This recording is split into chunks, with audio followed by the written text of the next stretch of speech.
নারী ও শিশু উন্নয়ন, নারীর ক্ষমতায়নই উন্নয়নের নির্দেশক। তাই নারীর ক্ষমতায়ন ও শিশুর নিরাপদ শৈশব নিশ্চিত করাই আমাদের লক্ষ্য। আধুনিক শিক্ষা, স্বাস্থ্যসেবা, কর্মসংস্থানের মাধ্যমে নারীদের স্বনির্ভরতা এবং শিশুদের সুরক্ষা নিশ্চিত করা হবে। এক্ষেত্রে আমরা নিম্নরূপ কার্যক্রম গ্রহণ করেছি। কর্মজীবী নারীদের জন্য প্রথম ধাপে 20টি এবং পরবর্তী ধাপে আরো 60টি আধুনিক ডে কেয়ার কেন্দ্র স্থাপন করা হবে। বিদেশ ফেরত নারী শ্রমিকদের পুনর্বাসন ও সামাজিক নিরাপত্তা নিশ্চিত করা হবে।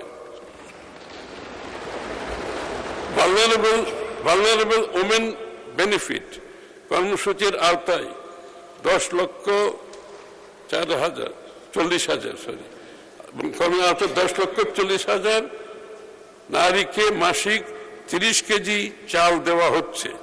অলরেডি দেওয়া হচ্ছে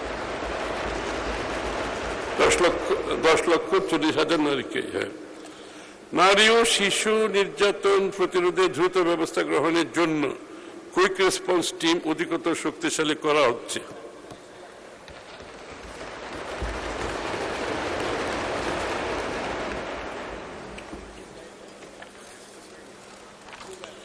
পথ শিশু ও ঝুঁকিপূর্ণ শিশুদের দীর্ঘমেয়াদী পুনর্বাসন করা হচ্ছে।